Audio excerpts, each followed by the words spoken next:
Ti nuk je asgjë tjetër veç se një shërbëtore analfabete. Mos më fol derisa të mësosh të leksosh anglishtën si duhet. Ti je veç një shërbëtore analfabete. I gjithë restoranti ra në heshtje. Gotat u ndalën në ajër, bisedat u shuan, dhe çdo sy u kthye nga kamarierja që ata mendonin se do të thyhej. Por ajo nuk u thye. Përkundrazi, ajo buzëqeshi, nxori një stilolaps dhe zbuloi një të vërtet aq skatruese sa do t'i kushtonte gruas së një miliarderi martesën, pasurinë dhe reputacionin brenda sekondave. Sepse gruaja që ata u përpoqën ta poshtëronin, ishte e vetmja në atë dhomë që kuptonte gjithçka, dhe ajo ishte gati ta provonte. Para se të vazhdojmë, mos harroni të abonoheni, të pëlqeni, të shpërndani dhe të na tregoni nga po na ndiqni dhe sa është ora në këtë moment. Katerina Miftari e mësoi herët se të mos të vënë re nuk është gjithmonë dobësi. Ndonjëherë është vendi më i sigurt ku mund të qëndrosh. Ajo u rrit me një familje modeste shqiptare, ku çdo send kishte një qëllim dhe çdo fjalë kishte peshë. Babai i saj, Iler Miftari, kishte qenë dikur mësues letërsie, një burr që besonte se gjuha ishte më e fuqishme se paraja apo statusi. Edhe pasi jeta e detyroi të niste gjithçka nga e para në një vend të huaj, ai nuk hoqi dorë kurrë nga kjo bindje. Apartamenti i tyre i vogël ishte i mbushur me libra të vjetër në gjuhë të ndryshme, të vendosur me kujdes në rafte që mezi i mbanin. Në mbrëmje, ndërsa bota jashtë vazhdonte me ritmin e saj, Iliri ulej në tryezën e kuzhinës me Katerinën dhe e udhëzonte në tekste shumë të vështira për moshën e saj. Ai nuk e mësonte të mësonte përmendesh, ai e mësonte të kuptonte. I tregonte një fjali dhe e pyeste pse ishte shkruar ashtu, çfarë nënkuptonte dhe çfarë kishte lënë pa thënë. I shpjegonte se një fjalë vetme mund të ndryshonte kuptimin e një marrëveshjeje të tërë dhe se heshtja brenda një fjalie mund të ishte më e rrezikshme se vetë ajo që shkruaj. Kur Katerina mbushi 12 vjeç, ai e dhuroi një stilolaps. Ishte i thjeshtë, me trup blu të errët dhe majë metalike të hollë, por ai ja dha sikur të ishte diçka e rrallë.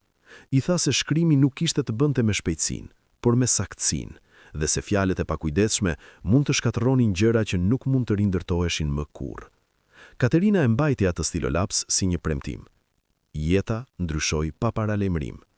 Vdekja e Ilirit erdhi papritur, duke lënë pas një heshtje që u ngulit në muret e shtëpisë së tyre. Katerina pa nënën e saj, Shpresën, të mbante peshën e gjithçkaje që erdhi më pas.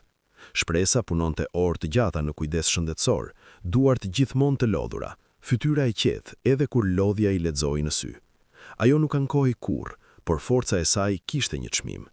Me kalimin e kohës, ai çmim u bëi dukshëm. Diagnoza erdhi në heshtje, pa dram, por ndryshoi gjithçka. Dështim i veshkave. Dializa u bë pjesë e jetës së tyre, një cikël i pafund vizitash në spital, makinerish dhe orësh të gjata që raskapisnin trupin dhe shpirtin. Era e dezinfektuesit, zhurma e lehtë e pajisjeve mjekësore dhe dritat e ftohta të dhomave të trajtimit u bën të zakonshme për Katerinën. Parat u bën një shqetësim i vazhdueshëm.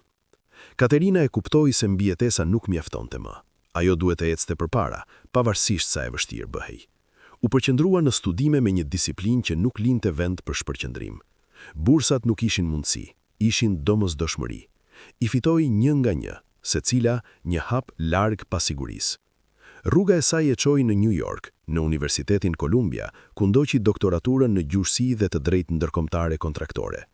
Kampusi ishte gjithçka që fëmiria e saj nuk kishte qenë. I madh, konkurrues, i mbushur me njerëz që flisnin me siguri dhe lëviznin me vetbesim.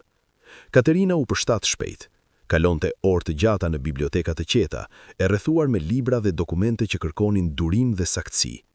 Analizonte tekste në disa gjuhë, duke zbuluar se si ndryshonte kuptimi sipas kontekstit, kulturës dhe qëllimit. Gjatë ditës, ajo i përkiste atij vendi. Ishte e përqendruar, e artikuluar dhe e respektuar nga profesorët. Shënimet e saj ishin të detajuara, analizat e saj të sakta dhe kuptimi i saj për gjuhën ligjore binte në sy. Fliste vetëm kur ishte e nevojshme, dhe kur fliste, të tjerët e dëgjonin. Por dita mbaronte dhe realiteti kthehej. New York u kërkonte më shumë se inteligjencë. Qiraja, faturat mjekësore dhe shpenzimet e përditshme krijonin një presion që suksesi akademik nuk mund ta lehtësonte. Katerinës i duhej një punë dhe i duhej menjëherë. Kështu, ajo filloi punë në një restorant luksoz në Manhattan, një vend ku pasuria shfaqej në mënyrë të qetë dhe të kontrolluar. Natën ajo bëi dikush tjetër. Flokët i lidhte thjesht, uniforma e saj ishte e pastër dhe praktike. Lëvizte nëpër sallë me hapa të qetë, duke mbajtur pjata me ushqime të përgatitura me kujdes, mish i pjekur në mënyrë të perfekte, fruta sete delikate, ëmbëlsira të rregulluara me saktësi. Ajri mbushej me aromën e gjalpit, verës dhe drurit të lustruar. Bisedat mbusheshin hapësirën, por asnjëra nuk përfshinte atë. Klientët rrallë shikonin, kur e bënin, ishte vetëm për një moment, pa interes. Për ta, ajo ishte pjesë e sfondit, si ndriçimi i butë apo muzika e qetë. Porosit jepeshin pa kontakt me sy, kërkesat bëheshin pa mirënjohje. Ajo përgjigjej qetësisht, me efikasitet, pa tërhequr vëmendje. Ajo dëgjonte. Jo me qëllim, por sepse nuk mund të mos dëgjonte. Marrëveshje biznesi, konflikte personale, tensione të fshehura mbas fjalëve të sjellshme. Ajo i përthifte të gjitha. Mendja e saj prodhonte detaje shpejt, duke i ruajtur pa përpjekje. Vërinte paterne në të folur, hezitim në ton dhe kundërshtinë atë që thuhej. Ajo vëronte gjithçka, por askush nuk e shihte atë. Ky kontrast përcaktonte jetën e saj. Në një vend vlerësoi përmendjen e saj, në tjetrin shpërfillej pa u menduar dy herë. Ajo lëvizte mes këtyre dy realiteteve me një qetësi të kontrolluar, pa lejuar që njëri të prishte tjetrin. Çdo natë, pera se të dilte për të punuar, ajo vendoste stilolapsin e babait në xhepin e përparesës. Atje ajo qëndronte, i papërdorur, por i pranishëm. Një kujtesë se kush ishte ajo përtej rolit që luante. Katerina Miftari e dinte vendin e saj. Ajo nuk ishte zëri më i fortë në dhomë, nuk kërkonte vëmendje apo njohje, por mbante brenda diçka më të madhe, dije, disiplinë dhe aftësinë për të vërejtuar pa u vënë re. Dhe ndërsa bota rreth ajo i vazhdonte të anashkalonte, Katerina qëndronte atje ku duhej, duke parë, duke dëgjuar, duke pritur. Shiu kishte filluar të binte mbi Manhattan që në pasdite, i ftoftë dhe i pandërprerë, duke i kthyer rrugët në pasqyra të ndritshme dritash dhe hijesh të lëvizshme. Deri në fillimin e turnit të mbrëmjes, qyteti jashtë dukej i largët, i ndarë nga xhamat dhe ndriçimi i butë i restorantit. Brenda, gjithçka ishte e kontrolluar. Drita e ngrohtë binte mbi tavolinat me mbulesa të bardha, mbi takemet e lustruara dhe gotat kristal të vendosura me saktësi. Ajri mbante aromën e gjalpit, hudhrës dhe verës së shtrenjtë. Bisedat ishin të ulta, të përmbajtura, duke u shkrirë në një zhurmë të lehtë që nuk prishte qetësinë e rendit. Çdo lëvizje kishte një ritëm të vetin, nga mënyra si vendoseshin pjatat deri te hapat e kujdesshëm të kamerierëve që tërhiqeshin pa u vënë re. Katerina lëvizte nëpër sallë me atë qetësi që e kishte përvetësuar me kohë. Qëndrimi i saj ishte i drejtë, fytyra e qetë, hapat qëndrueshëm. Rregulloi një gotë vere në një tavolinë, mbushi ujë në një tjetër, pa tërhequr vëmendje. Ishte një vend ku përsosmëria pritej dhe gabimet nuk harroheshin. Sapo u kthye pas banakut të shërbimit, menaxheri, Arbeni, ju afrua me hapa të shpejtë. Fytyra e tij, zakonisht e qetë, kishte një tension të lehtë. Tavolina 12 është e jotja sonte, tha me zë të ulët. Kujdes me ta. Katerina hodhi një vështrim drejt cepit të sallës pa e kthyer plotësisht kokën. Tavolina ishte e përgatitur, pak më e veçuar nga të tjerat, pranë dritares ku shiu rrëshqiste ngadalë mbi xham. Kush janë? Pyeti qetësisht. Arbeni nxori frym dhe pa në të njëjtin drejtim. Cynthia Hightower dhe burri i saj.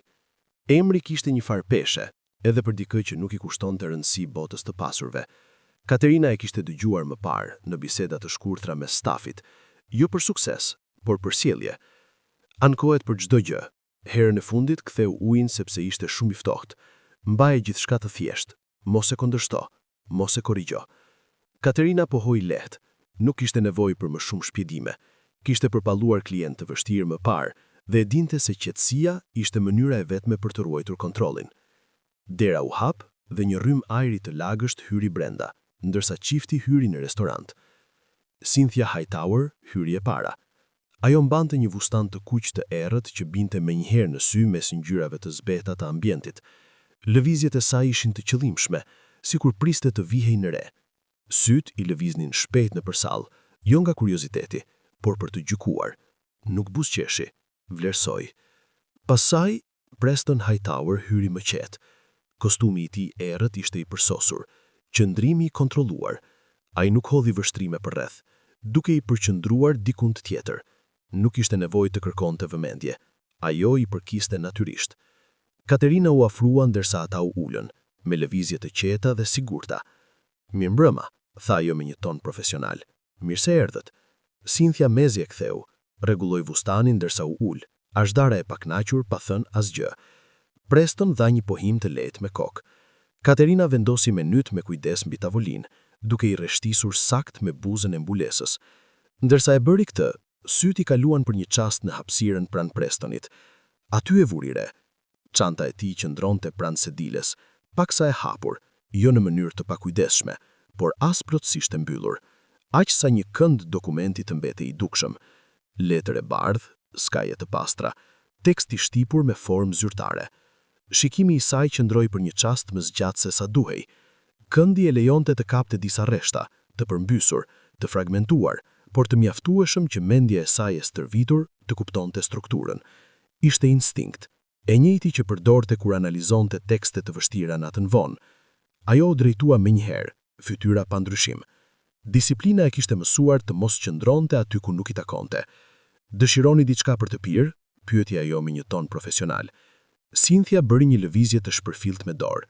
Ujë pa gaz, në shishe gjelqi, temperaturë ambienti.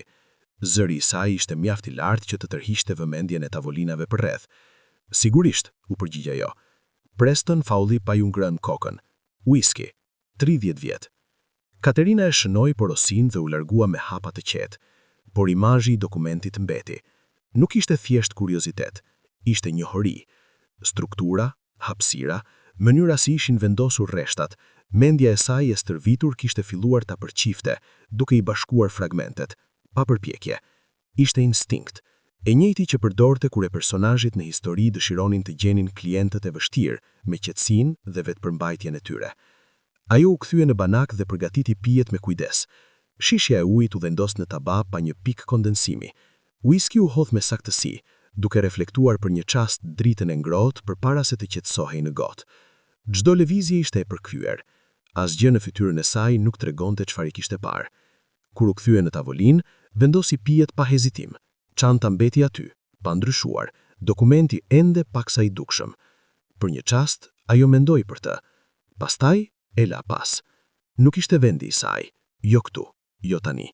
Katerina u tërhoq një hap pas, duart të vendosura lehtë pas shpinës, qëndrimi I qetë. Shiu vazhdonte të binte jashtë, I njëjtë dhe I pandërprer.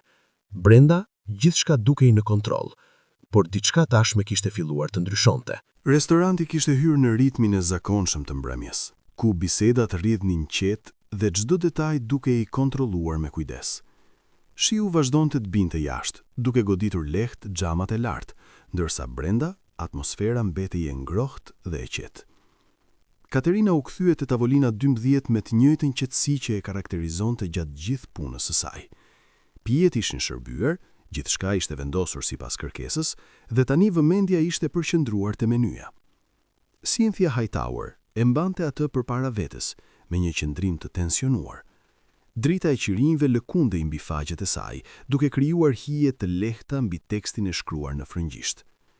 Poshtë çdo pjate, përshkrimet në anglisht qëndronin të vogla dhe të qarta, por sytë e Cynthias lëviznin mbi to me një irritim të dukshëm. Ajo e afroi menyn, pastaj e largoi përsëri. Gishtat I trokisnin lehtë mbi skajin e saj, sikur problemi të mos ishte kuptimi, por vetë menyja. "Çfarë është kjo?" tha papritur, me një zë që preu qetësinë e ambientit. Katerina qëndroi pranë tavolinës, e pa lëvizur, duart e vendosura lehtë përpara, fytyra e qetë. "Është menyja e darkës, zonjë," u përgjigj ajo me qetësi. Cynthia nxori frym me nervozizëm. "Këtë e shoh edhe vet, po të pyes çfarë do të thotë kjo?" Ajo tregoi një rresht me majën e thojë të saj të rregulluar, me një lëvizje të prerë. Katerina u përkul paksa përpara, duke ruajtur distancën, dhe foli me një ton të matur. "Ajo është coq au vin," tha ajo. "Është një pjatë tradicionale franceze. Pul e gatuar ngadalë në ver të kuqe me kërpudha dhe erza." Buzët e Cynthias u shtrënguan. Ajo nuk u bind, përkundrazi ktheu faqen me një lëvizje të ashpër. Po kjo, tha ajo, zëri duke u ngritur pak më shumë. Gratin, çfarë është kjo fjalë?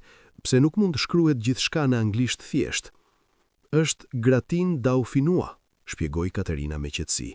Një pjatë me patate të pjekura me krem dhe hudhër. Cynthia e uli menyn aq sa të shikonte drejt për drejt Katerinën. Në shikimin e saj kishte diçka më të mprehtë tani, një shqetësim i fshehur. Pra, ti mendon se je e zgjuar apo jo? Tha ajo, tani pa përmbajtje.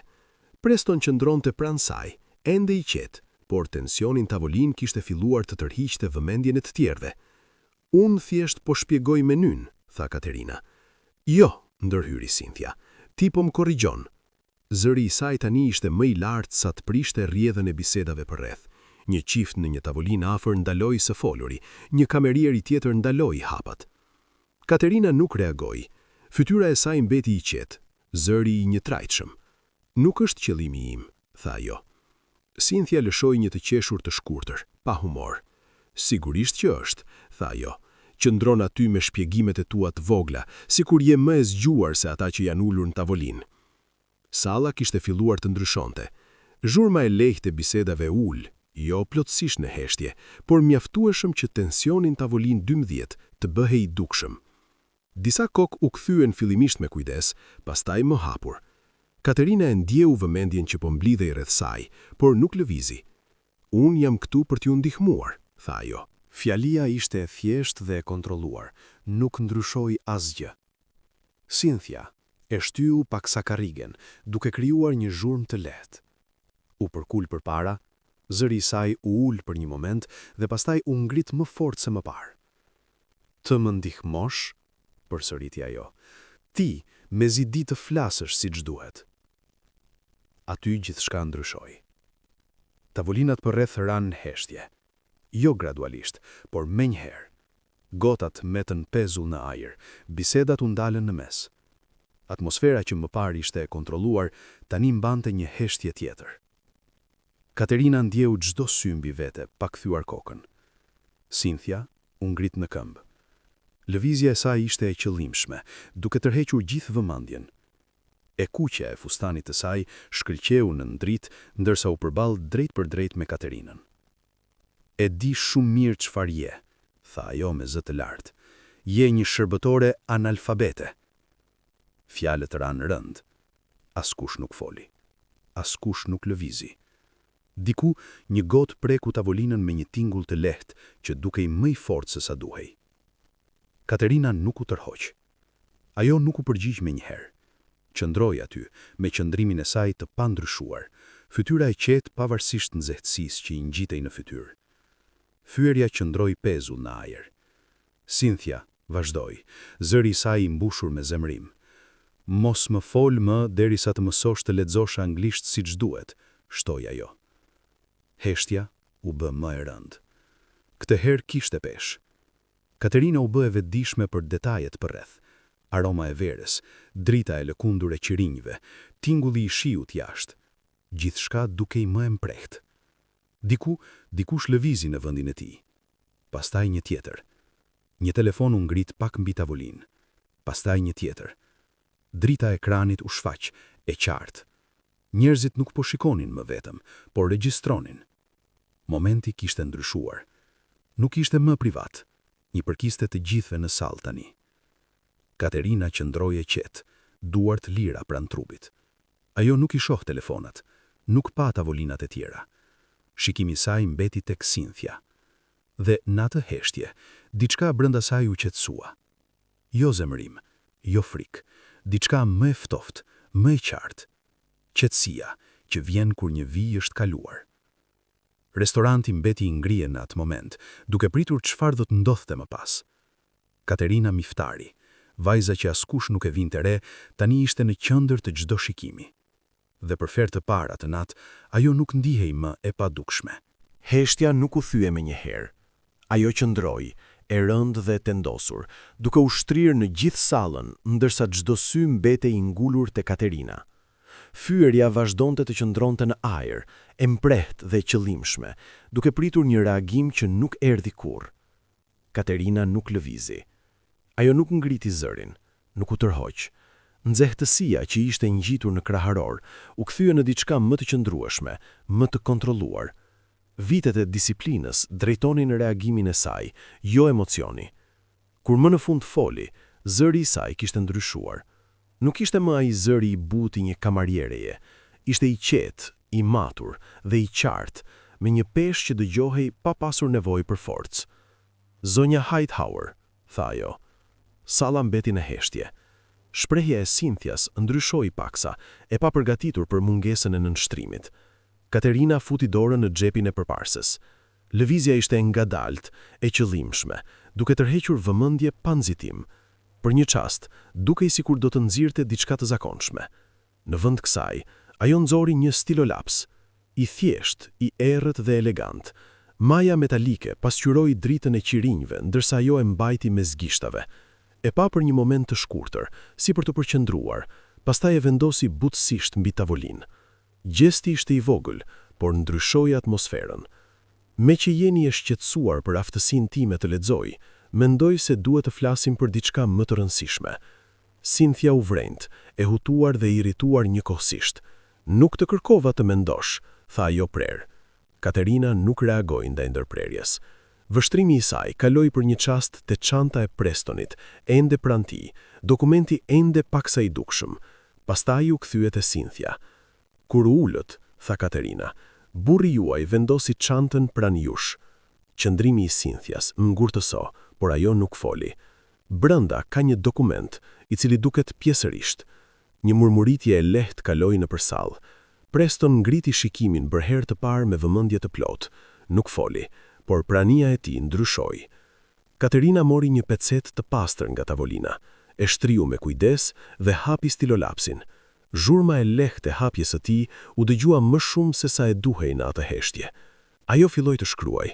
Boja rrëshqiti shpejt mbi pëlhur, shkrimi i saj i saktë dhe i sigurt. Nuk ndalej, nuk hezitoi. Çdo rresht dilte me qartësi, sikur ishte tashmë i formuar në mendjen e saj. Cynthia e shikonte, hutimi duke u kthyer në shqetësim. "Çfarë po bën?" kërkoi ajo. Katerina përfundoi rreshtin e fundit dhe vendosi stilolapsin pranë pecetës. Pastaj e ktheu atë drejt Cynthias. "Më quajtët analfabete", tha ajo. "Prandaj mendova t'ju tregoj çfarë pash." Cynthia uli shikimin. Sytë e saj kaluan mbi fjalë. Fillimisht kishte vetëm bezdi, pastaj njohje. Ngjyra ju zbeh nga fytyra. "Kjo nuk është", filloi ajo, por fjalët nuk dolën. Katerina foli sërish, zëri i saj i qartë në gjithë sallën. "Është paragrafi i parë i një klauzole divorci, një kusht sjellje." Ajri u rëndua. Dora e Cynthias u drodh lehtë ndërsa ajo shikonte nga peceta në qantë. Preston qëndronte i qetë, pa shprehi. Katerina vazhdoi me të njëjtin ton. "Aty thuhet se nëse njëra palë krijon një skenë publike brenda një periudhe të caktuar, kompensimi financiar do të ulet ndjeshërisht." Një tingullim i lehtë doli nga Cynthia, me zfrym dhe protest. "Kjo nuk është e mundur", tha ajo më fort. Katerina e shikoi drejt në sy. "Jo", tha ajo. "E lexova kur vendosa bukën në tavolinë." Thjeshtësia e fjalisë e bëri më të rëndë. Cynthia u ktheve shpejt me kate Prestonin. "Tuaj se di gabon." Për një moment, Preston nuk foli. Ai pa pecetën, pastaj Katerinën, pastaj përsëri gruan e tij. Kur më në fund foli, zëri i tij ishte i qetë. "Ajo ka të drejtë." Fjalët ranë me peshë. Cynthia e shikoi me pabesim. "Më the se ishte ende në përgatitje." "Ishte", u përgjigj Prestoni. "E përfundova sot." Konfirmimi u përhap në sallë si një goditje e heshtut. Katerina nuk lëvizi. "Ka edhe një detaj tjetër", shtoi ajo. Sytë e Cynthias u kthyen menjëherë drejt saj. "Ju e kishit dyshuar këtë, prandaj e keni vëzhguar gjithë kohën." Fjala goditi më fort se e para. "Kjo nuk është e vërtet", tha Cynthia shpejt, por zëri i saj nuk ishte i sigurt. "Ju e kontrolluat telefonin e tij sapo ulët, ndryshuat pozicion për të parë ekranin, nuk e keni lexuar menyn, e keni vëzhguar atë." Salla mbeti pa frym. Heshtja e Cynthias tregoi më shumë se çdo fjalë. Shprehja e Prestonit ndryshoi lehtë, jo me zemërim, por me një qartësi të ftohtë. Ai pa gruan e tij, pastaj pecetën. "Kjo është e saktë", tha qetë. Poshtërimi ishte i plotë. Cynthia qëndroi e ngrirë, pa asgjë nga vetbesimi i mëparshëm. Salla që më herët e kishte parë të dominonte, tashmë e shikonte duke rrëzuar. Katerina bëri një hap të lehtë pas, duart sërish në pozicion neutral. Ajo nuk ngriti zërin, nuk u tërhoq, ajo nuk debatoi. Ajo tha vetëm të vërtetën, dhe balanca e pushtetit ndryshoi. E të gjithë në atë sallë e ndjen. Për një moment të shkurtër, askush nuk foli. Heshtja që pasoi ishte e brisht, e shtrirë në gjithë sallën si xham që mund të thyej në çdo çast. Të gjithë mbetën të palëvizur, duke parë Cynthia hajtaur teksa realiteti e asaj që sapo kishte ndodhur po e godiste. Frymëmarrja e saj u bë e çrregullt.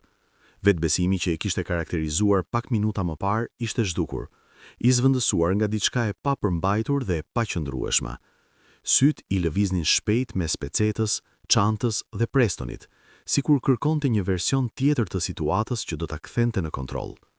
Nuk kishte. Ti e bëre këtë, tha papritur ajo, me një zë të mprehtë por të pasigurt, duke u drejtuar Katerinës. Të duket qesharake? Katerina nuk u përgjigj. Ajo qëndroi e qetë, me qëndrimin e pandryshuar dhe fytyrën pa asnjë shenjë triumfi. Nuk kishte kënaqësi në sytë e saj. Dora e Cynthias lëvizi shpejt. Para se dikush të reagonte, ajo kapi gotën e ujit dhe e hodhi drejt saj. Lëvizja ishte e papritur dhe e pakontrolluar. Uji goditi Katerinën në gjoks, duke lagur menjëherë uniformën e saj. Ftohtësia u përhap në përpëlhur dhe i u ngjit në lëkurë. Pikat ranë në dysheme me një ritëm të çrregullt, duke thyer heshtjen me tinguj të lehtë. Një pshehtim fort përshkoi sallën. Në një tavolinë tjetër, dikush u ngrit për gjysmë nga vendi. Një kamerier tjetër mbeti i ngrirë me tabakan në ajër.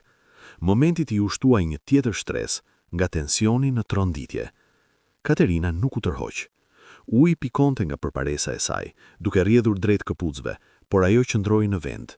Frymëmarrja e saj mbeti e qëndrueshme. Duart i qëndruan të qeta anash trupit. Nëpër sallë drita e telefonave u bë më e dukshme. Tani njerëzit nuk po hezitonin më. Disa klientë i mbanin telefonat hapur, duke regjistruar çdo gjë. Dritat e vogla të regjistrimit ishin të qarta. Momenti nuk i përkiste më vetëm asaj salle. Ai tashmë po dilte përtej saj. Cynthia qëndronte aty, me frymëmarrje të shpejtë, pa asnjë kontroll mbi veten. Do të pushoj na puna, tha ajo me zë të lartë. E kupton? Nuk të takon të jesh këtu. Prestoni u ngrit në këmbë. Lëvizja e tij ishte e qetë, por mbante një autoritet që e bëri sallën të heshte më shumë se çdo britm. Ulu, Cynthia, tha ai, zëri i ulët por i prerë. Ajo nuk lëvizi menjëherë. Për një moment dukej sikur do të kundërshtonte. Pastaj u ul ngadalë. Preston i rregulloi mëngën e xhaketës dhe kaloi shikimin nga ajo tek Katerina, pastaj nëpër sallë, pa telefonat, dëshmitarët, heshtjen. Ke krijuar një skenë publike, tha ai, duke parë sërish Cynthian. Ke fyer një punojse dhe sapo e ke sulmuar. Fjalët e tij ishin të sakta, pa emocion. Përpara dëshmitarëve, shtoi ai. Cynthia tundi kokën me nxitim. Preston, kjo është absurde. Ajo më provokoi. Jo, e ndali ai. Një fjalë vetme e ndali. Ai hodhi një vështrim tek ora, pastaj sërish tek ajo. Klauzola zbatohet, tha ai. Cynthia e shikoi me frikë. Cila klauzol? Pyeti, edhe pse e dinte përgjigjen. Ajo që sapo aktivizove, u përgjigj ai. Ajri rëndoi. Ai mori një glënç nga whiskin dhe e vendosi gotën me qetësi. Klauzola e sjelljes ul marrëveshjen tuaj me 80%. Sipas shifrave aktuale, kjo është rreth $75 milion. Numri ra rënd në ajër. Një murmuritje u përhap në sallë. Fytyra e Cynthias u zbardhi qel. Kjo nuk mund, filloi ajo, por fjalët nuk dolën. Preston i mbylli xharetën. Kjo është pasoja, tha ai, e një momenti. Ai u kthye pa pritur përgjigje. Salla qëndroi në heshtje edhe për një qast. Pastaj, nga diku në fund, u dëgjua një duartrokitje e vetme, e pasigurt në fillim. Pastaj një tjetër, dhe një tjetër. Brenda pak sekondash zëri u përhap në gjithë restorantin. Njerëzit u ngritën në këmbë njëri pas tjetrit, derisa e gjithë salla po duartrokiste. Zëri mbushi hapësirën, duke zvëdësuar tensionin me diçka tjetër. Respekt. Katerina qëndronte në mes të saj, e lagur, e qetë. Ajo nuk buzëqeshi. Nuk reagoi në duartrokitje. Zhurma dukej e largët, sikur nuk i përkiste asaj. Preston i nxori çekun dhe filloi të shkruante. Lëvizjet e tij ishin të sigurta. Kur e mbaroi, e shkëputi dhe e vendosi mbi tavolinë. Për shqetësimin, tha ai, duke e shtyrë drejt Katerinës. Ajo hodhi një shikim. $10,000. Shuma ishte e qartë. Mjaftueshme për të mbuluar trajtime, mjaftueshme për të lehtësuar një barë që nuk largonte më. Por, derisa e shikonte, diçka brenda saj u shtrëngua. Duartrokitjet po vazhdonin, por nuk ndiheshin si vitore. Ajo mendoi për nënën e saj në karrigën e dializës, për dhomat e ftohta të spitalit dhe netët e gjata. Mendoi për zërin e babait të saj dhe për peshën e fjalëve. Ajo që bëri nuk ishte e gabuar, por nuk ishte e lehtë. Kishte zbuluar të vërtetën, por e kishte bërë përpara një audience që do ta përhapte shumë larg. Katerina zgjati dorën dhe e mori çekun ngadalë. Letra dukej më e rëndë se sa duhej. Duartrokitjet filluan të zbeheshin dhe zhurma e zakonshme e sallës u kthye, por brenda saj nuk kishte ndjesi vitoreje, vetëm kuptimin e qetë se disa momente, sado të drejta të jenë, gjithmonë kanë një çmim. Nata ishte thelluar kur Katerina doli nga dera e pasme e restorantit. Shiu nuk kishte pushuar. Binte në mënyrë të vazhdueshme, duke goditur lehtë koshat metalik dhe asfaltin e errët të rrugicës. Era e betonit të lagur përzihej me aromën e mbetur të ushqimit nga ventilatorët e kuzhinës. Pastaj, zhurmat e mbytura të sallës së restorantit u zhdukën, të zvendësuara nga qetësia e natës në qytet. Ajo rregulloi lehtë pallton, ende të lagur nga ngjarja e mëparshme. Çeku ndodhej në xhepin e saj, i palosur me kujdes. Prania e tij e pamundur për t'u injoruar. Për një moment, qëndroi në vend, duke lënë ajrin e freskët t'i qetësonte mendimet. Pastaj, e pa makinën. Një Bentley i zi qëndronte në fund të rrugicës, sipërfaqja e tij duke reflektuar dritën e zbehtë të rrugës në vija të pastra. Motori punonte qetë, pothuajse pa zhurmë, sikur i përkiste një bote tjetër nga ajo përreth. Katerina hezitoi. Xhami i pasëm u ul ngadalë. Brenda ishte Preston Hightower. Ai nuk dukej më si më parë. Xhaketa e tij ishte e rregulluar, qëndrimi i kontrolluar dhe vëmendja e tij e përqendruar tek ajo. Hyr, tha ai. Fjalët ishin të drejtë për drejta, pa presion, por jo të rastësishme. Katerina qëndroi në vend. Po shkoj në shtëpi, u përgjigj ajo. Preston e vështroi për një moment, pastaj mori një tablet pranë tij. Katerina Miftari, filloi ai, duke lexuar pa ngritur syt. Doktorante në Universitetin Columbia, gjuhësi dhe e drejtë ndërkombëtare kontraktore. Flet 5 gjuhë, përfituese bursash. Shiu vazhdonte të binte rreth tyre. Katerina ndjeu një ndryshim, të lehtë por të qartë. Më ke hetuar, tha ajo. Nuk më pëlqejnë pyetjet pa përgjigje, u përgjigj Preston. Zëri i tij ishte i njëtrajtshëm. Ai ngriti syt dhe e pa drejt për drejt. Ti lexove një dokument ligjor të përmbysur, në dritë të dobët dhe e riprodhove sakt, tha ai. Kjo nuk është rastësi. Katerina nuk foli. Heshtja qëndroi mes tyre, të thyer vetëm nga zhurma e shiut mbi metal dhe xham. Nuk ishte rastësi, vazhdoi Preston. Ti e pa, e kuptove dhe e përdore. Fjalët e tij nuk ishin akuza, ishin vëzhgime. Katerina bëri një hap më pranë makinës, por nuk hyri. E let qëllimisht të dukej, tha ajo. Nuk ishte pyetje. Shprehja e Prestonit nuk ndryshoi menjëherë. Pastaj, për një çast të shkurtër, u duk si një pranim i heshtur. E lash aty ku mund të shihej, tha ai. Dallimi ishte i qëllimshuar. Katerina e kuptoi. Momenti në tavolinë i kaloi në mendje përsëri, këtë herë me një kuptim tjetër. Jo plotësisht rastësi, jo plotësisht plan. Ndoshta një provë. Pse? Pyeti ajo. Preston u mbështet paksa nëse dile. Sepse doja të dija nëse dikush në atë dhomë mund të lexonte vërtet atë që kishte përpara.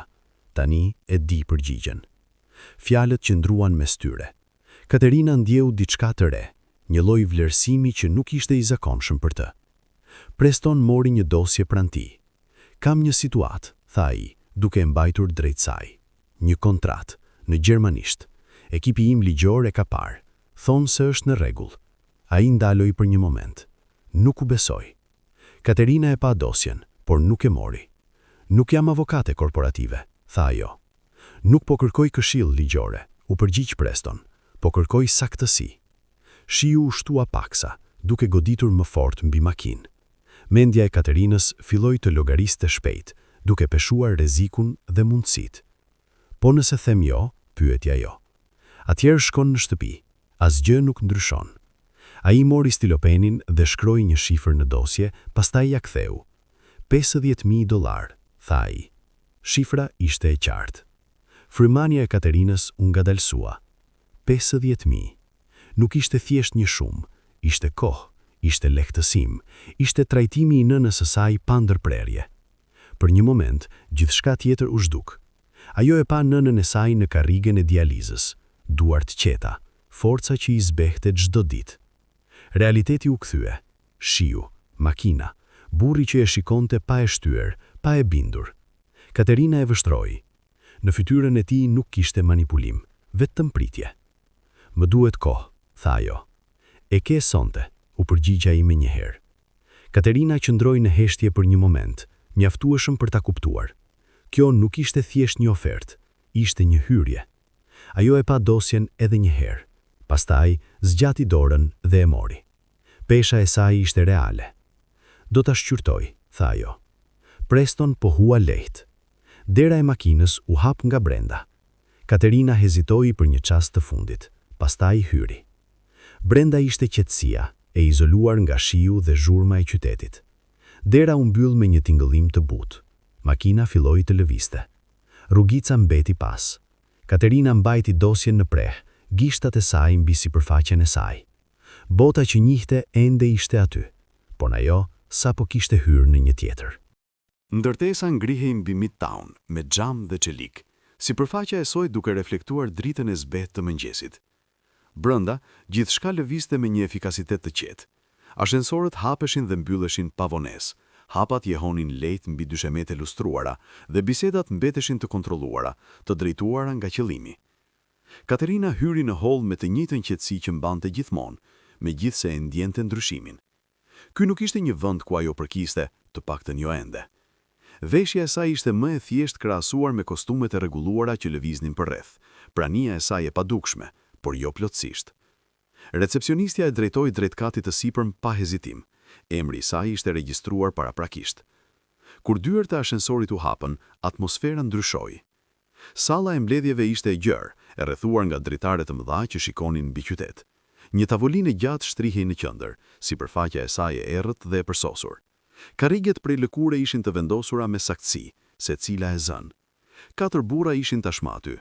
Kostumet e tyre ishin të shtrenjta në një mënyrë që nuk kishte nevojë për shpjegim. Qëndrimi i tyre tregonte betbesimin e njerëzve të mësuar me pushtet. Dosje ishin hapur përpara tyre, laptopët të vendosur me kujdes, ekranet të mbushura me dokumenta dhe shifra. Preston qëndronte pranë dritares, duke parë qytetin. Kur Katerina hyri, ai u kthye paksa dhe e përshëndeti me një lëvizje të lehtë të kokës. "Ulu", tha ai. Fjala ishte e thjeshtë. Katerina u afrua dhe ul në vendin që ai tregoi. Lëkura e karrigjes i dukej e huaj, e butë dhe e fortë njëkohësisht. Vendosi dosjen përpara pa e hapur menjëherë. Burrat përballë saj shkëmbyen shikime. Njëri prej tyre u mbështet paksa pas, me një shprehje që mbante një lloj përbuzjeje të lehtë. "Kjo është konsulentja jote?" pyeti ai, duke u drejtuar Prestonit. Preston nuk u përgjigj. Një tjetër rregulloi syzet dhe e pa Katerinën më drejt për drejt. "Me cilën firmë je?" pyeti. "Me asnjë", u përgjigj ajo. Përgjigja ishte e qartë. Një buzëqeshje e lehtë, jo miqësore, u shfaq në fytyrën e tij. Preston u ul në krye të tavolinës. "Ajo është këtu për të shqyrtuar kontratën gjermane", tha ai. Burri i parë nxori një frym të lehtë, gati si të qeshur. "E kemi shqyrtuar tashmë", tha ai, me detaje. Katerina mbeti në heshtje. Dosje qëndronte përpara saj, por mendja e saj ishte tashmë e përqendruar. Ajo ndjente peshën e paragjykimit të tyre, bindjen se ajo nuk kishte vendat në atë dhomë. Zëri i prestërit ndërpreu hapësirën. "I jepjani dokumentët", tha ai. Një pauzë e shkurtër, pastaj njëri nga avokatët shtyu një grump të trash letrash drejt saj. Katerina vendosi dorën përpara dhe e hapi dosjen. Faqet ishin të mbushura me tekst gjerman të dendur, me klauzula të ndërlikuara, çdo rresht me pasoja të mundshme. Formati ishte sakt, gjuha formale dhe komplekse. Ajo u përkul paksa dhe filloi të lexonte. Salla ra në një heshtje tjetër. Koha kaloi pa ndërprerje. Avokatët lëviznin her pas here, duke parë njëri tjetrin, pastaj Prestonin. Njëri kontrolloi orën, një tjetër tokiti lehtë me stilolaps mbi tavolinë. Katerina nuk ngriti kokën. Sytë e saj lëviznin me qetësi mbi faqet, duke përthythur çdo detaj. Mendja e saj analizonte më shpejt se sa lëviznin huat, duke lidhur strukturat dhe zbuluar modelet. Pastaj ajo ndaloi. Gishti i saj qëndroi mbi një paragraf në mes të dokumentit. E lexoi përsëri, pastaj edhe një herë. Kur ngriti kokën, shprehja e saj ishte e qartë. Në seksionin 12, tha ajo me zë të qetë, ka një term që ju e keni përkthyer si detyrime aktuale. Njëri prej avokatëve u përgjigj me një herë. Kjo është e saktë, tha ai. Katerina tundi kokën lehtë. Jo, në këtë kontekst, u përgjigj ajo. Salla ndryshoi. Burri u përkul përpara, zëri i tij më i ashpër. Kjo është terminologji standarde, tha ai. Ishte, tha Katerina, në përdorim të përgjithshëm. Ajo e ktheu dokumentin paksa drejt tyre. Por në jurisdiksionin zviceran, në marrëveshje industriale, një termi i njëjtë përfshin më shumë. Një heshtje e shkurtër.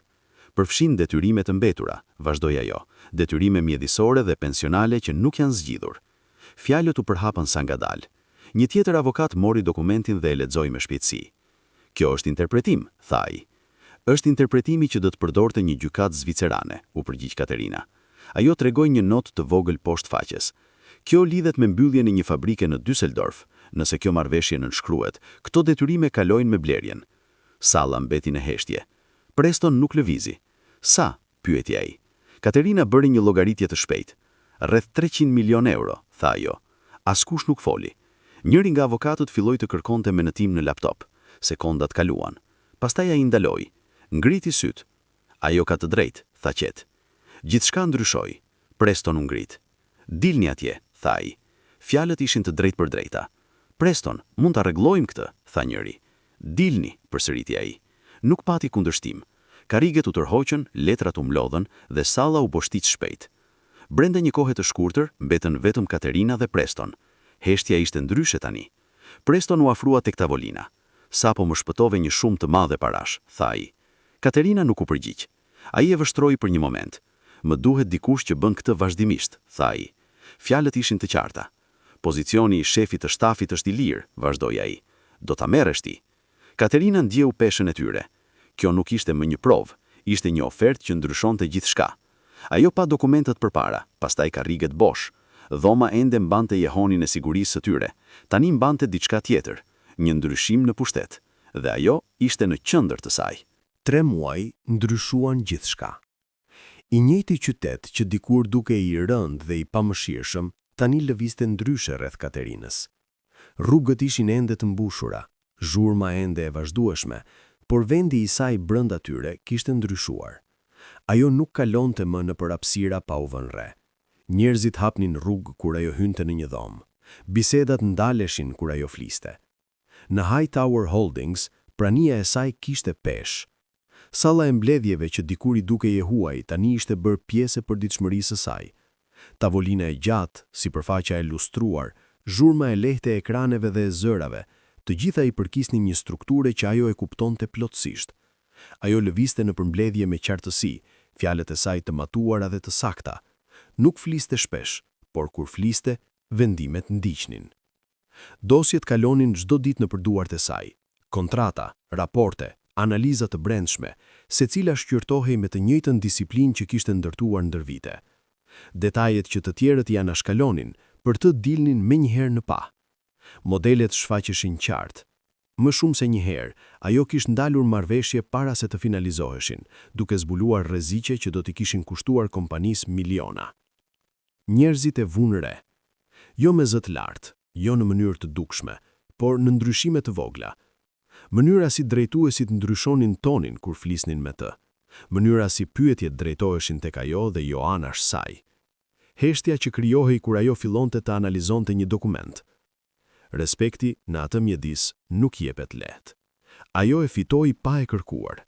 Edhe pamja e saj kishte ndryshuar, por jo në mënyrë të sforcuar. Rrobat e saj tani ishin të qepura mirë, të thjeshta dhe strukturuara. Ngjyrat e errta, linja të pastra. Flokët i mbante thjesht, lëvizjet të kontrolluara. Asgjë nuk ishte e tepërt, por gjithçka ishte e menduar.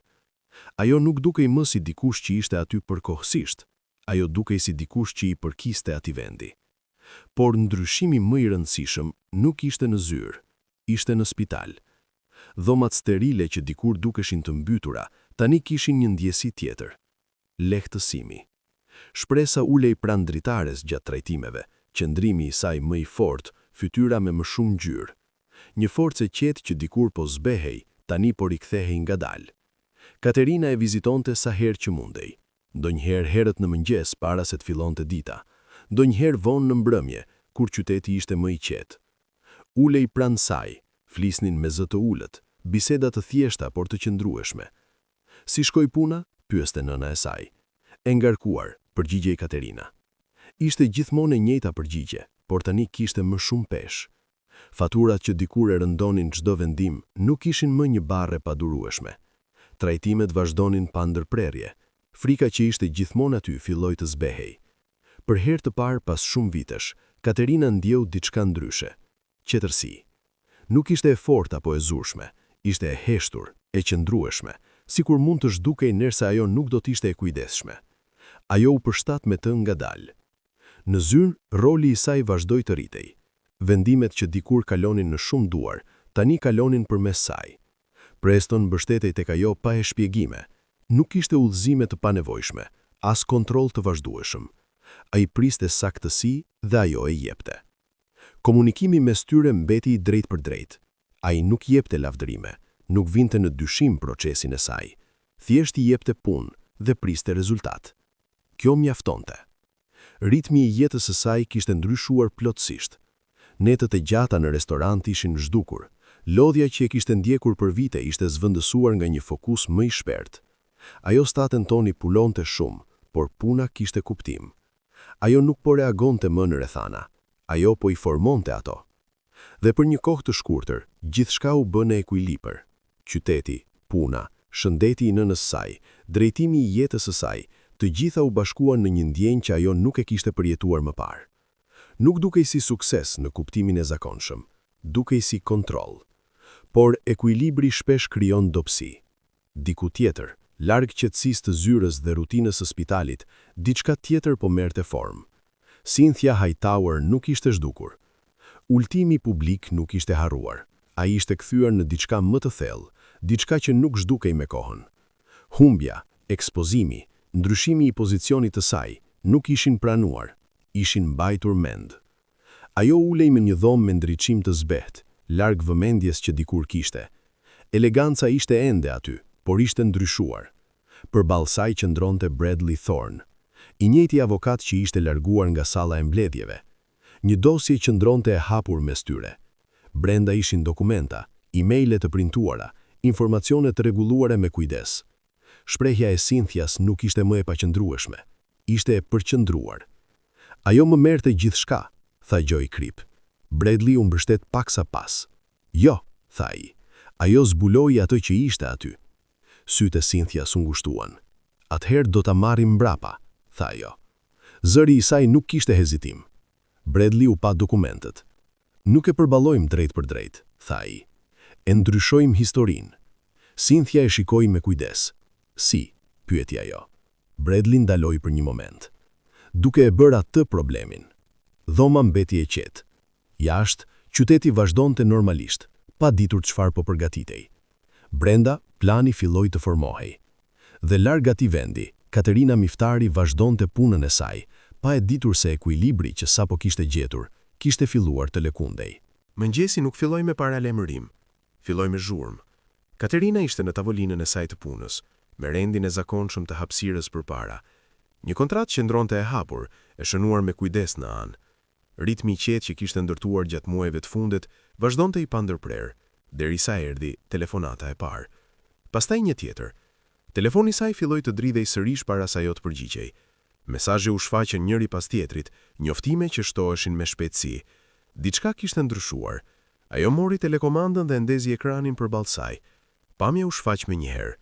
Cynthia Hightower qëndronte në shkallët e një gjykate, e veshur me të zeza, me një shprehje të kontrolluar por të tensionuar. Pranë saj ishte Bradley Thorne, i qetë dhe i sigurt, duke ju drejtuar gazetarëve. Mikrofonat u ngritën, dritat e kamerave ndriçuan. Kemi prova, po thoshte Bradley me një zë të qëndrueshëm, se Katerina Miftari ka kryer spionazh korporativ. Fjalët ranë me një herë. Katerina nuk lëvizi. Në ekran, Cynthia uli shikimin për një moment, pastaj ngriti sërish kokën. Zëri sa i butë por i llogaritur. Jam mashtruar, tha ajo. Manipuluar nga dikush që besova, dikush që nuk ishte kur ajo që pretendonte të ishte. Historia po ndërtohej para syve të saj. Bradley ngriti disa dokumente. Këto janë komunikime të verifikuara, vazhdoi ai. E-maile të dërguara nga zonjusha Miftari drejt një kompanie rivale në Gjermani. Ajo ka ofruar të sabotonte marrëveshjen për përfitim financiar. Ekrani ndryshoi.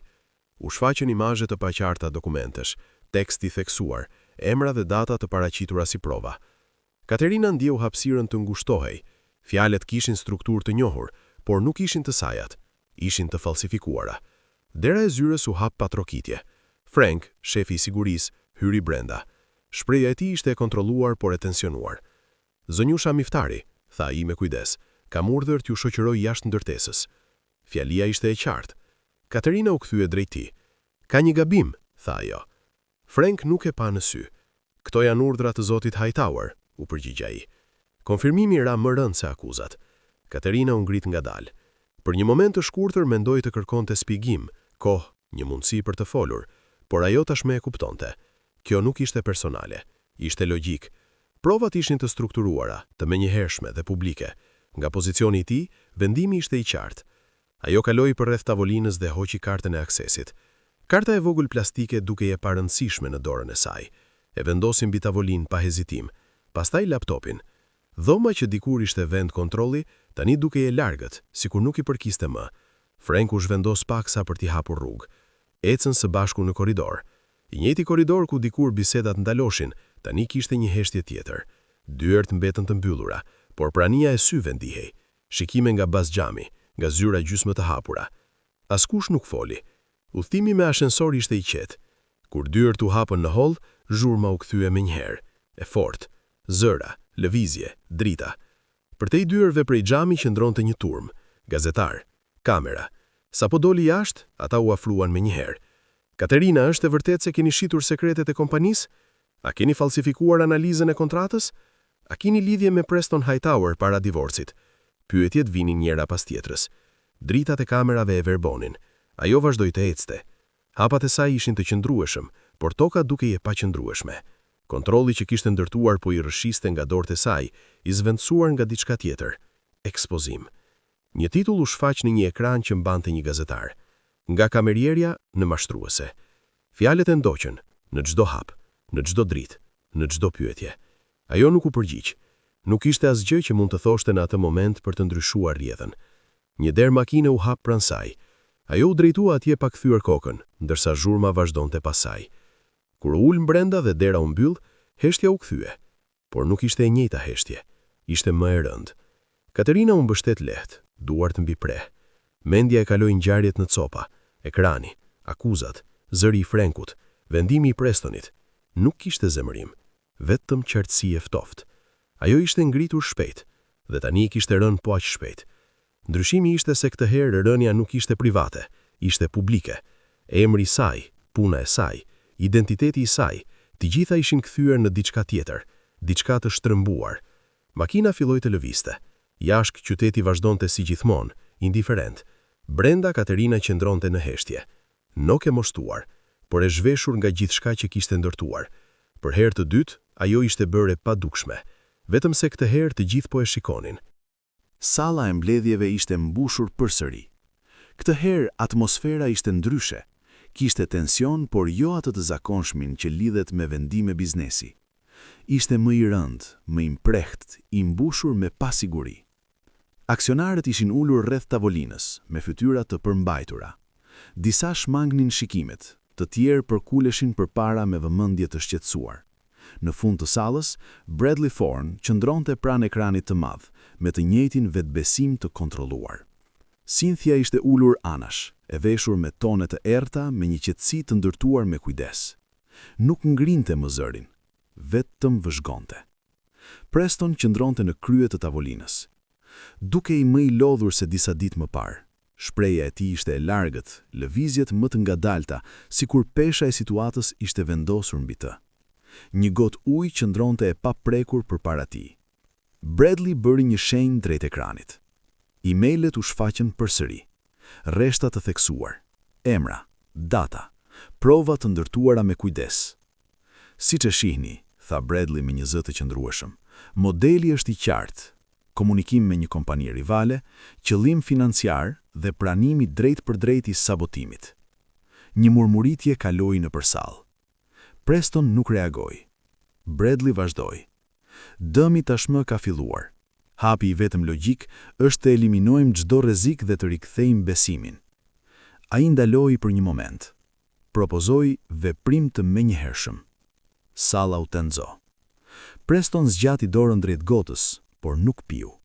Pastaj, dyert u hapën. Zhurma ishte e qartë. Të gjithë kthyen kokën. Katerina hyri brenda. Nuk ishte e veshur si muajt e fundit. Kishte veshur uniformën e saj të vjetër, të thjeshtë dhe të njohur. Flokët I kishte lidhur, qëndrimi I saj ishte I qëndrueshëm. Për një moment, askush nuk foli. Nuk duhet të jesh këtu, tha Bradley menjëherë, me një ton më të ashpër. Kjo është një mbledhje e mbyllur. Katerina nuk u ndal. Jam aksionare, tha ajo qetë. Kam të drejtë të flas. Fjalët qëndruan në ajër. Preston ngriti syt. Diçka ndryshoi në shprehjen e tij. Le të flas, tha ai. Salla u qetësua. Katerina u afrua drejt ekranit. Emailet ishin ende të projektuara pas saj. Këto dokumente paraqiten si prova, tha Katerina. Prova që I kam shkruar unë. Ajo hodhi një vështrim të shkurtër. Nuk janë të mijat. Bradley nxori një frym të lehtë. Kjo është thënë tashmë. Mohimi juaj nuk ndryshon faktet. Katerina nuk reagoi. Ajo që ndryshon faktet, vazhdoi ajo, është gjuha. Salla u qetësua plotësisht. Ajo u afrua dhe tregoi një fjalë në ekran. Kjo drejtshkrim është I gabuar për gjermanishten moderne. Bradley u vrejnt. Është një ndryshim I vogël, tha ai. Nuk është, u përgjigj Katerina.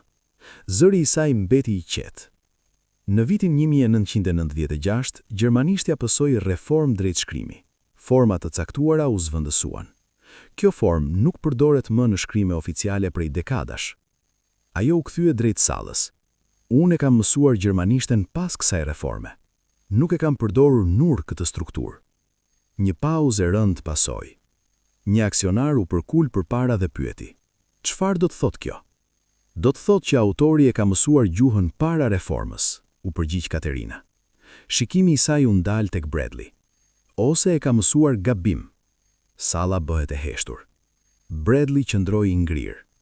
Kjo nuk provon asgjë, tha ai. Katerina nxori një dokument dhe e vendosi mbi tavolinë. Kjo është dosja juaj akademike, studimet e gjermanishtes, përpjekje të përsëritura, përdorimi I vazhdueshëm I të njëjtës forme. Fjalët ranë me saktësi. Bradley nuk reagoi. Katerina vazhdoi. Ka edhe çështjen e aksesit.